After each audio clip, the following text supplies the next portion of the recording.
take it as many times as we need.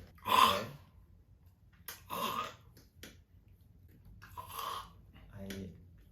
So why are you? It smells like toast. Anything you want. Oh my god.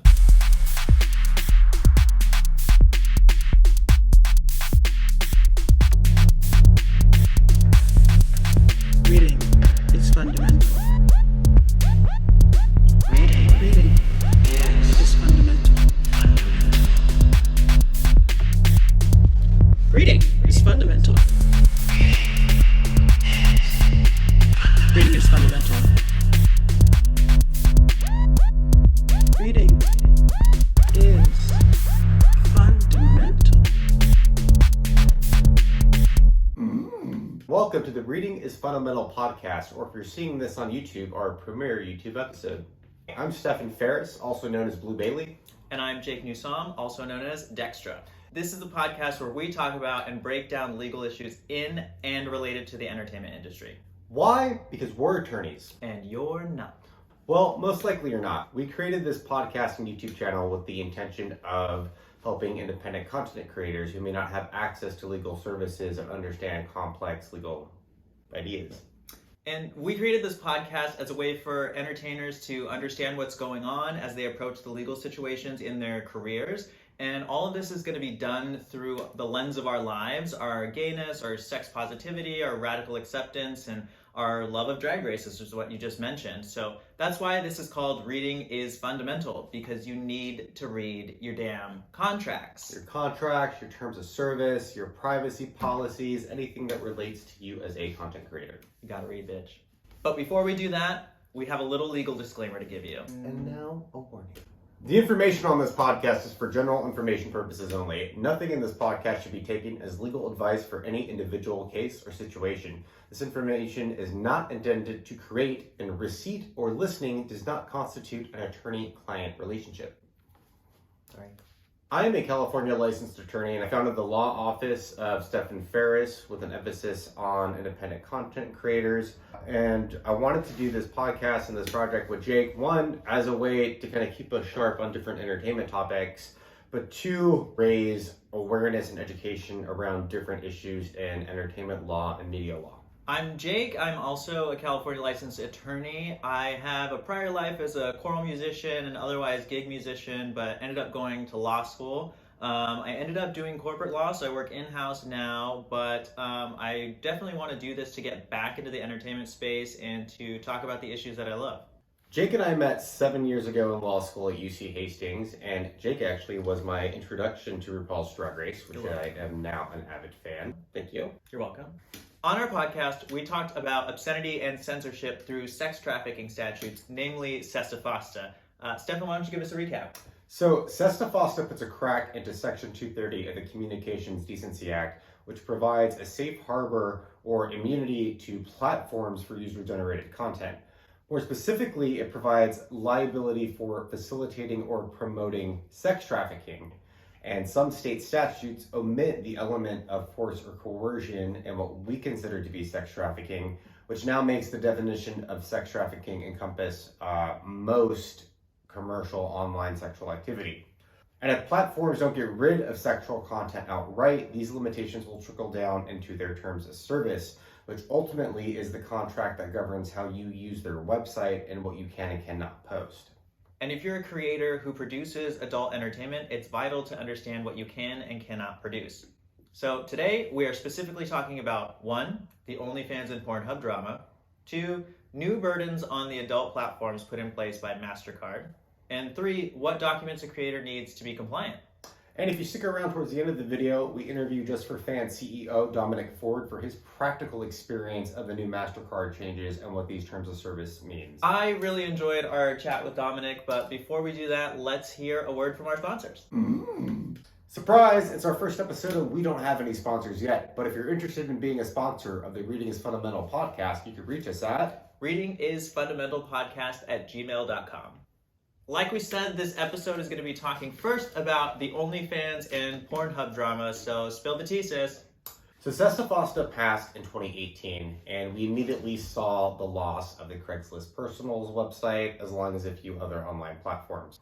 About 2 years later, in December 2020, the New York Times did an expose on Pornhub, alleging that the platform contained child exploitation and rape videos. The expose resulted in MasterCard and Visa removing their services from the platform, which took away the performer's ability to get paid, and it took away the platform's ability to charge its customers. On top of that, Pornhub, in a reactionary moment, removed all unverified user content or put a hold on it, which meant that unless you had your ID and documentation uploaded to Pornhub, you just lost all your content and had to go through an entire process with Pornhub to get your videos restored and be able to receive payment from them. So it sounds like a lot of this happened in a short amount of time. Yeah, this all happened pretty quickly, within a month or two, and none of this was set policy. However, a few months later, in April of 2021, MasterCard said that they would be coming out with an official policy and stipulations that adult-oriented platforms would have to follow, which would take place later in the year in October. So despite OnlyFans rising to fame and getting notoriety through the content of sex workers, they decided to eliminate all adult-oriented content. And within a week after getting a lot of backlash from it, reversed their decision and saying that they wouldn't. I remember all of this drama. Yeah. Everybody was wondering what was going to happen to their content, what was going to happen to the subscriptions, whether they were going to get paid or not. And then OnlyFans only caved. And I remember specifically, like, one of the first days it was like, oh, well, OnlyFans is down, going to JustFor.Fans now. So JustFor.Fans never had the intention of diversifying their content and offering more than adult-oriented services. Their focus is sex worker content. And that leads us into the second part of our conversation, which is what are the MasterCard stipulations put onto the platforms? The platforms must have the age and identity of all persons depicted. They need to enter into a written agreement with any individual that is contributing content to the website. This includes writing the individual's consent down, their identity, and their age. All persons depicted in the content must give their consent for the content to be streamed and downloaded. Only verified users can be permitted to upload content. All content must be reviewed prior to publication or in real time if live streamed. The website must have a complaint process for reporting, review, and removal of violating content. The website must have policies in place to ensure against human trafficking. They need to have monthly reports of flagged content and what was taken down. No search terms or marketing partners are able to give the illusion that content provides child exploitation or non-consensual activity. So again, these aren't laws like rules, regulations, statutes, that type of thing, but they are rules that you have to abide by if you want to be using MasterCard. Now, it's hard to tell what the exact stipulations are because we're not receiving this information directly from MasterCard. In my practice, the platform works with a variety of middlemen that act as an intermediary between their platform and MasterCard. So MasterCard will put these stipulations out and they trickle down to the platform. So in essence, there's a lot of gray areas in some of this that a bank or a credit card processor could put their spin on before it even reaches an adult entertainment platform. Yeah, and by the spin, you mean they could have their own interpretation of what the rules are and could be a little bit more restrictive in some places and some loose in other places. For example, all content needs to be reviewed prior to publication. What does that mean? One interpretation of this could mean that the user reviews their own content and attests that it doesn't infringe on the website's terms of use or service. Another interpretation could be that it's a requirement on the platform to have an algorithm or a person on staff that individually reviews this content before it gets published. So this brings us to our last topic, what you need to know as a performer in order to be compliant. Performer compliance can be broken down into 4 levels: credit card processing, terms of service, state statutes, and federal statutes. So we talked about how the credit card processing companies, namely the MasterCard stipulations, place requirements on the platform, but they also do place one requirement on the performer. The MasterCard stipulations, which are at law, place an additional consent requirement between the performer and the platform. Before, performers only needed a consent or a model release to film with each other. But now, MasterCard also requires that performers get an additional consent between themselves and the platform, which allows the platform to distribute and download the user-generated content. And that brings us to the terms of service. If you are a user of a fan subscription website, you provided your consent and agreed to use the website according to certain stipulations. This is what the terms of service are for. And you agree to these terms just by visiting the website.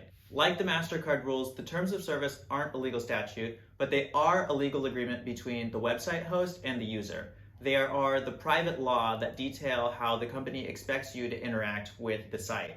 They are literally the terms that govern your use of the service. For example, OnlyFans is a British company, and in the UK, fisting falls under the definition of obscenity. So its terms of service actually prohibits fisting as well as a myriad of other specific fetishes that are deemed offensive. As another example, JustFor.Fans is an American company, so its terms of service are far less restrictive of the content because there's a lower bar for obscenity in the United States. For more information on that, check out our previous episode on obscenity. Fun fact, chemsex and hypnosis are actually prohibited by both websites' terms of service and the MasterCard stipulations because they raise issues of consent. Both types of fetish can be viewed as rape and are restricted as such. The third level of compliance pertains to... Jesus fucking Christ. Pertains. I was like, perturns? Perturns? What's the perturns? I'm about to take my paternity. Go for it. The third level of compliance pertains to state statute. It's important to pay attention to your state's revenge porn statutes. The term revenge porn is a bit misleading because it doesn't have to actually be motivated by revenge or a particular feeling against a person.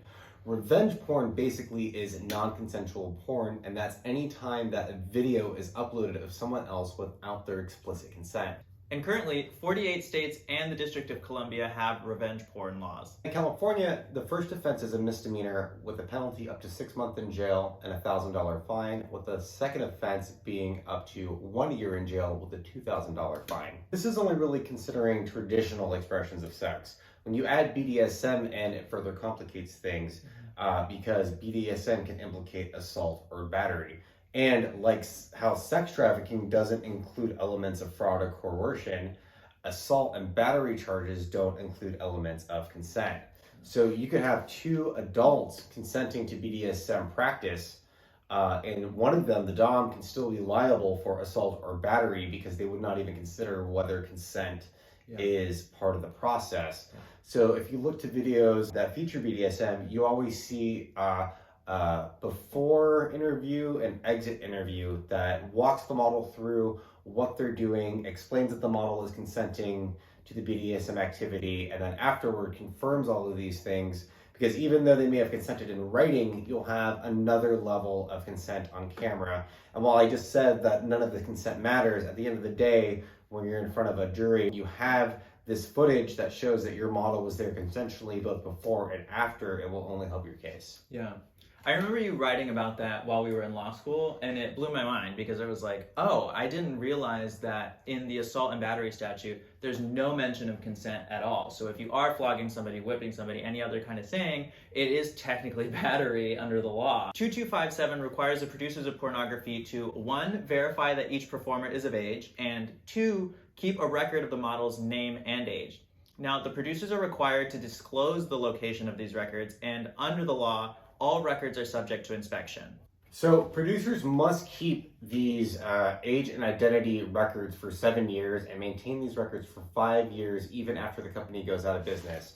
And if you're watching this and you're like, I'm not a porn producer, I just have fun and make some fan content, well, in the eyes of the government, you are a producer and these requirements pertain to you. But this is nothing new. It's documentation that you always needed and can usually be found in the model agreement. And your model agreement can cover almost all levels of compliance. So I know that's a lot of compliance, but it really breaks down into 3 main elements, which all can be included in your model release or model consent. So the first thing you need is to verify the age and identity of everyone that is depicted on camera. Everyone needs to be at least 18 years old, and as a tip, take a photo of their ID for your records. The second thing you need in your documentation is written consent between the models that evidences their agreement to appear in the content. And the last thing you need is written consent that the models agree for their content to be distributed and downloaded through the platform. The only new requirement for performers is consent to distribute the content on the fan platform. And none of this has to live in separate documents. These all can live in one model release that can really be like a half a page long. Yeah, not long at all. And you can click the link in the bio for a model release template that you can use for yourself. And remember, you need a model release for everyone appearing in your film. Whether it's a dick through a glory hole or someone wandering in the back of your content, you need to verify their age, their identity, and get their written consent to both appear in your content and have that content distributed through a fan platform. Just picturing somebody like walking... Sasquatch? Casual Sasquatch walking casually behind. He's like, nice job. So we've been talking a lot about the legal theories behind all of this, but not a lot about how we're putting into practice. Dexter and I actually sat down with JustFor.Fans CEO Dominic Ford to learn just about what his practical experience was in response to the MasterCard stipulations.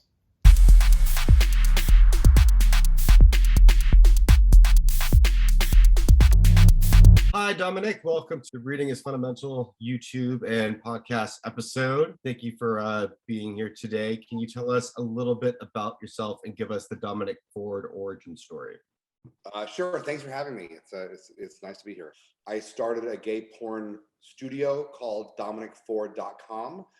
We're the first, I think, and only studio to produce content exclusively in 3D, and that kind of became our gimmick, if you will, that put us on the map.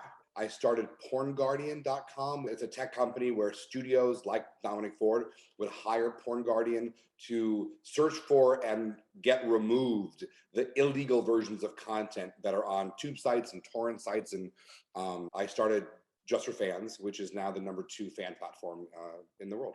I didn't know that history. You have like a long history of internet. Oh yeah, no, I'm an entrepreneur, and I've been in the porn industry for longer than I thought I would be. I mean, I'm learning just about JustFor.Fans, so I know it's the #1 like subscription service that caters exclusively to adult content, and it's also, you know, queer focused and sex worker owned and operated, like you said. So was that kind of your vision when you started the company? As a studio owner, I firsthand know the economics of what it is to be a studio, but when fan platforms began to emerge, the opportunity to change the economic model in favor of models became super interesting to me, and I was able to conceive of a platform that did things that my studio couldn't do. So, for example, studios don't pay royalties. Studios can't give health insurance, and there's a lot of fundamental economics why that's not possible. But that is possible in a model-driven and a model-centric platform. Yeah, I didn't realize about the health insurance aspect. Either. I'm learning so quickly. We've partnered with the Free Speech Coalition, which is our trade organization in the adult industry, to create a supplemental healthcare package for people that don't have insurance. If I could just ask a little bit more about the royalties. So you said that, you know, that it pays royalties as well. How does that work? In the studio world, a model gets paid a flat fee for a scene. So say it's $500, it's $1,000, it's $2,000, whatever it is, you get paid that flat rate. And if the movie that scene is in is the best-selling movie of the decade or the worst thing ever put out known to man, you got the same $1,000, and that's the end of your story. The reason that it's not practical or possible to do the kind of royalties that say a movie would have in the real world, generally subscribing to a website. So you're subscribing to DominikFord.com. DominikFord.com has 1,000 scenes on it. So what does one model who is in one scene? I have no understanding of how that translates to a royalty to that actor. Fan platform, you're subscribing to a person, and that person has a backlog of videos that they put on their page, and they get a passive recurring income every month. So if they don't film something in the next 2 months, they can still promote their old catalog, and people still subscribe to it. So they're still getting getting paid, and they're getting recurring billing from people who subscribed 6 months ago, which is very different from a studio model where if I as a model don't have a scene, I don't make any money. It's a great way to keep the income coming in, like you said. It's like even porn stars never had recurring income before. I mean, fan platforms have given recurring income to adult workers. So like as Jake mentioned, Just for Fans is adult content focused. What was kind of your response when OnlyFans decided to remove adult content? I should have planned for this question by having a bucket of popcorn. So when you ask that, I would just take the popcorn and be like, that was my response. Let's watch and see what's going to happen now. So I have not taken a vacation in 3 years, and I finally decided I'm going to Provincetown. I'm not going to work. I'm going to have a vacation. The proprietor of the hotel that I'm in said to me, "Oh, I heard that OnlyFans just decided they were going to ban porn." I assumed that he was talking about months earlier. They had said no extreme fisting and the various fetish regulations that they had put in. I assumed that's what he was talking about, because how would a proprietor of an inn know more than I knew? Well, he knew more than I knew, because this all was happening and I wasn't aware of it. So he tells me this. I'm like, oh, it's probably just that old thing. And then half an hour later, my phone starts blowing up. It's mayhem. And then I read, all the stuff. Oh, OnlyFans has decided to ban porn. Our server traffic was 5 times the amount of traffic that we normally get. For that whole week, we had literally 5 times the traffic that we normally get. We were meant for about double the growth. Reasonable growth was to double. Unreasonable growth was 5 times the traffic. So our server slowed down to a crawl, and then unbeknownst to me, a small, awful competitor of ours hired hackers to do a denial of service attack on our servers. And that happened for 3 days starting that day. What a week. Oh my gosh, that's crazy. So, and I'm on my tiny 13-inch laptop where I can do nothing. And so I leave Provincetown early. I catch a flight a couple days early, go home, get my big computer, figure out how to put a firewall in front of the system to thwart the denial of service people. And then after all of that, the pot at the end of the rainbow was, well, it was worth it, because now we're going to be the leaders in the fan space. And then OnlyFans said, just kidding. Yeah. And it's like all of a sudden it's like, oh wait, just kidding. Like I just went through this week for that. So yeah, it was very difficult. And our customer service team also had 5 times the number of, inquiries, and it was hell on everybody. Stefan, I wanted to see, do you know what he was talking about with like denial of service attacks and like switching to the cloud infrastructure? I actually don't know anything. Okay, that's why I was like, okay, this is a learning opportunity. The important thing to know is that a denial of service attack is not the same thing as hacking. Yeah. So what I'm not saying is somebody hacked into our system. Nobody did. What a denial of service is you, through magic, send so much traffic to a server that it crashes. Okay. So you didn't get into it, but you shut it down. No, that doesn't sound fun. And then migrating to like a cloud infrastructure is like, you probably had like a physical server where everything was, and then you're shifting it all to be like with Amazon Web Services or some other kind of like cloud service provider, so you're not on your own infrastructure. Right. And so what this means now is that if we have 5 times the traffic, I can in 10 minutes load up 5 more servers to deal with that traffic. And then what's called load balancing between them all. So now we have several web servers in the front and a very complex and robust architecture that can be scaled up or down on a moment's notice. Yeah. I work in-house. Yeah, load balancing. Yeah, that's where they take a marker and write it on your back. Yeah, that's it, right? That's it. One on the left side, one on the right. That's load balancing. Yeah.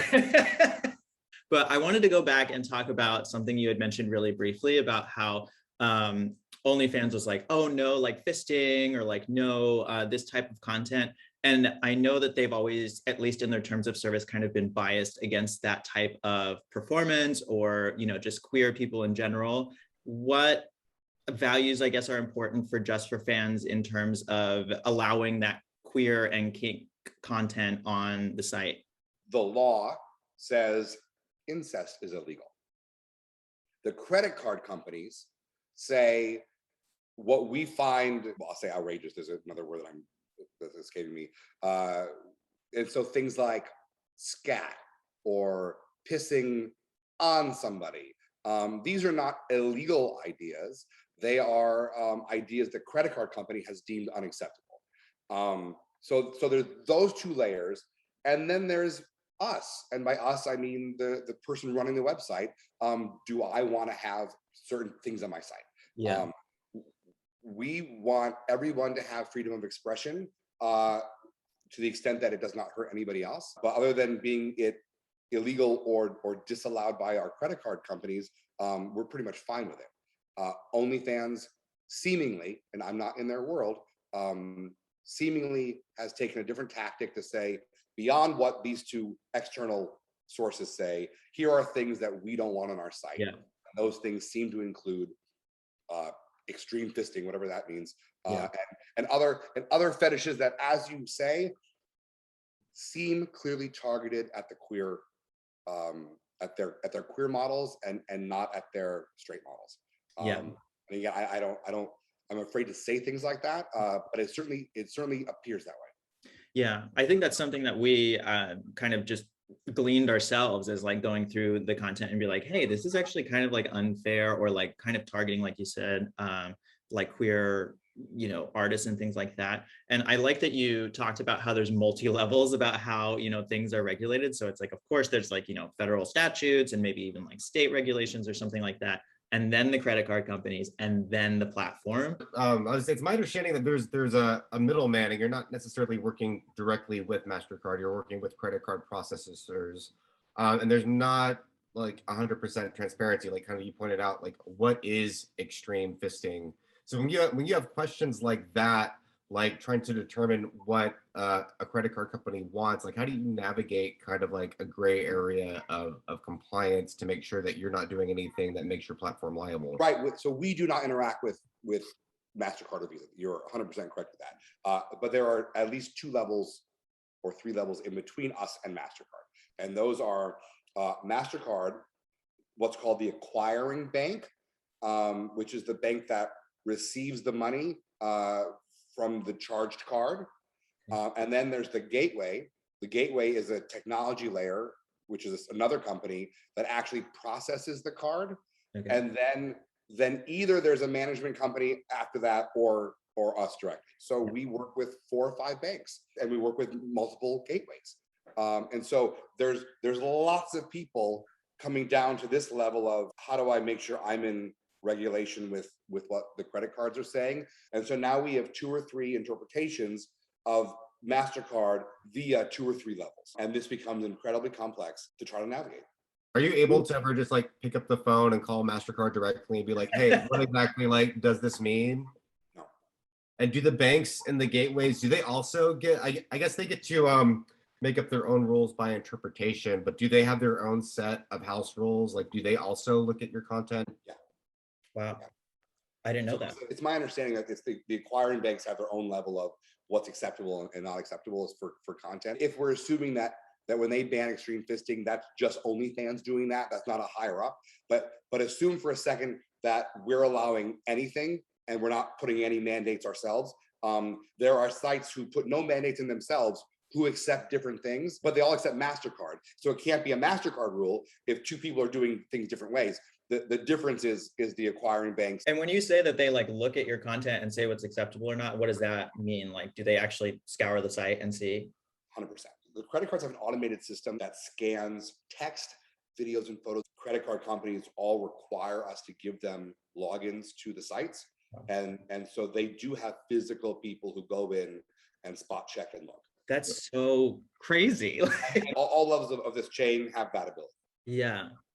That's insane. I had no idea that they're like going in there and sleuthing like that. What are the like documentation requirements that they're asking for as well? So I know that there's probably, you have to have consents on file and things like that, but is there any other like documentation that they're requiring as well? So MasterCard has now put in these new rules for a contract of consent between models who appear in the videos and the platform on which the videos are distributed. That's not a legal requirement. Yeah. Right. There's no law that says it has to happen. In fact, the law distinctly says something different. So 2257 says that a contract between the producer and the performers, or between the performers, needs to be signed, and they each need to have their IDs and the documentation filled out that says their age and they consent and whatnot.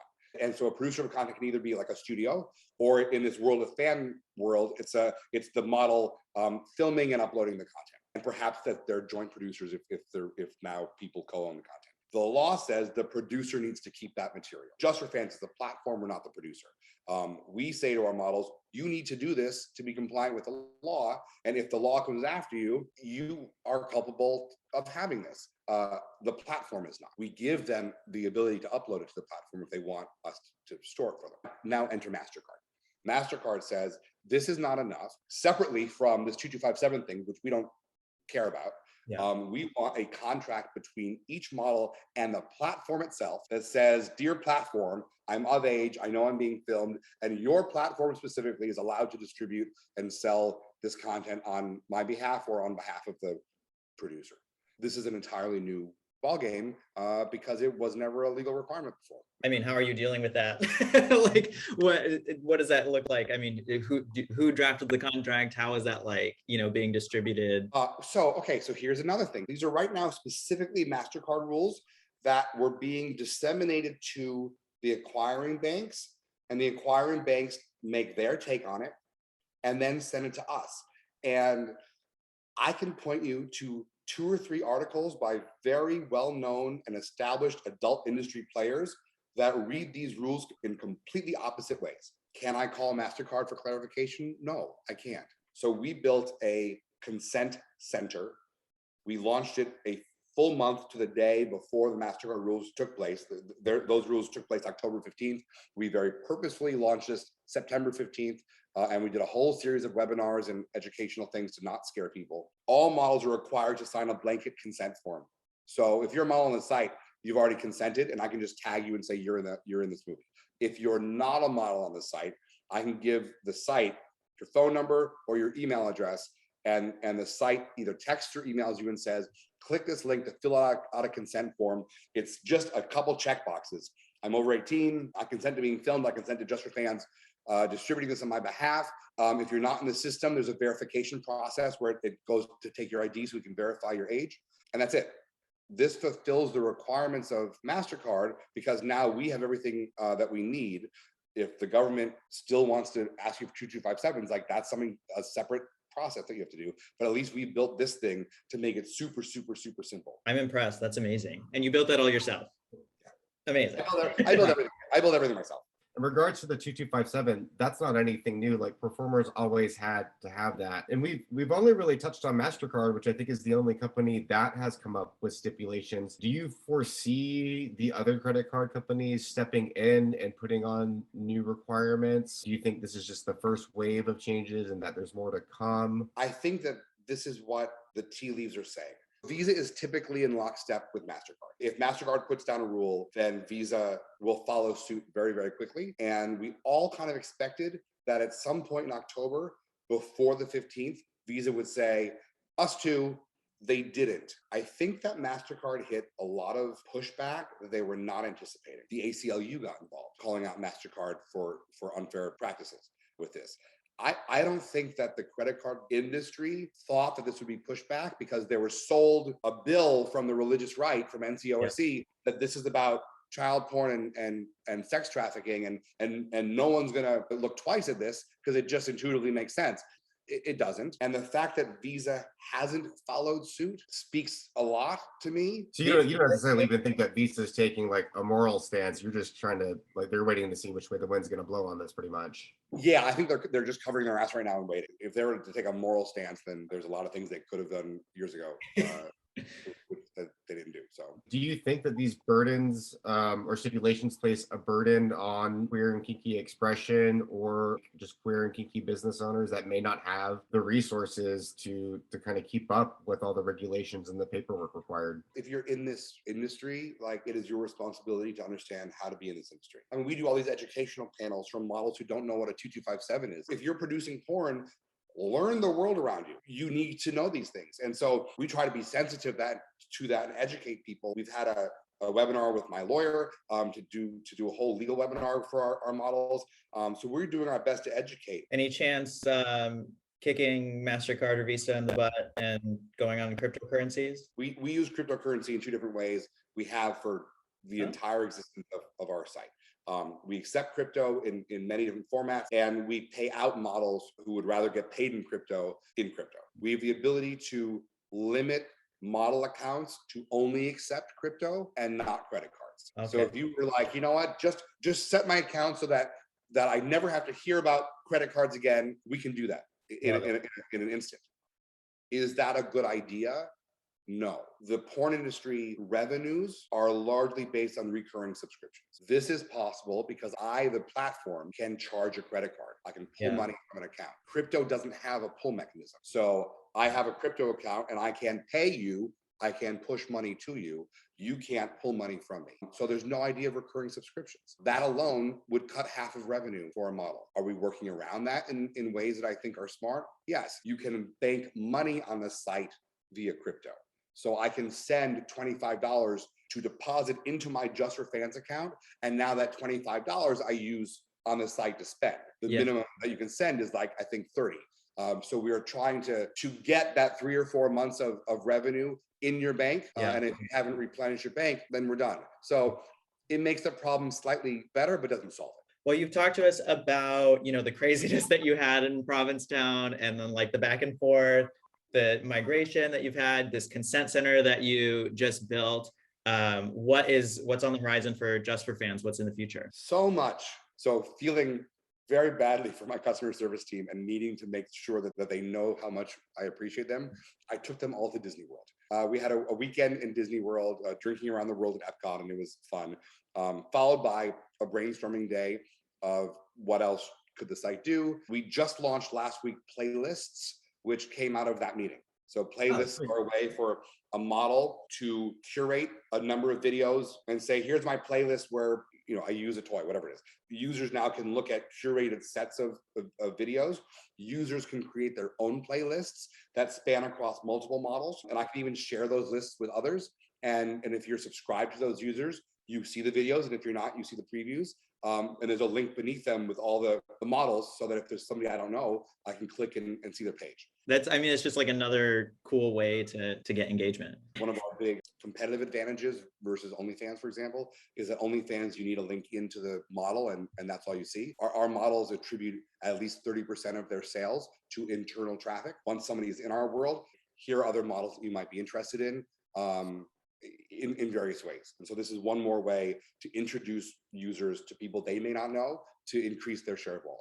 Well, you are doing amazing work. I'm looking forward to all the new things coming from JustFor.Fans, and appreciate you always centering sex workers and queer voices. I want to thank you for being here on Reading is Fundamental, and looking forward to working with you in person at Claw. I'm looking forward to that. And I appreciate what you said. And to underscore that, 100% of our staff is sex workers, like literally everybody. Amazing. Because I'm the programmer, it's even the programmer. Like everybody but the guy writing the code, but like even the guy writing the code. All of our customer service team, all except for one, has their own page on the site because they're front of camera models. The one who doesn't has been in the industry for 15 or 20 years. Everybody has either been in front of or behind the camera in the industry for a very long time. And when we hire people, that is our first requirement. That's awesome. That's amazing. I literally got chills. It's so cool.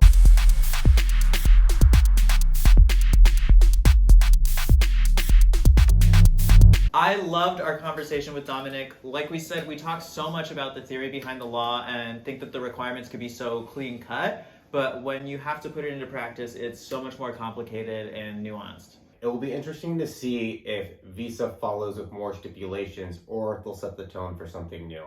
That's the end of our episode. Thank you so much for watching. Let us know what you'd like to hear and write us in at readingisfundamentalpodcast@gmail.com. Make sure to follow your favorite gay attorneys at BlueBaileyXXX and at Darkly Dreaming Dextra.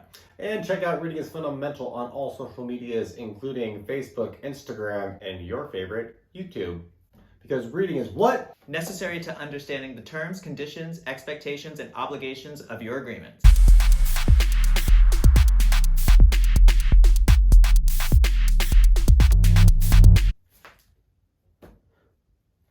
my god, who is that? That's a man, Maury. That's a man, Maury. I've learned that I'm like better on a second take or a third take. Okay. You know what I mean? Specifically. Or a fourth or a fifth, girl. Ah! Specifically when we did the whole lip sync. How many times you got in COVID? You're gonna get the All Stars edition of Omicron versus the world. Oh my god. Action. Don't you do it back.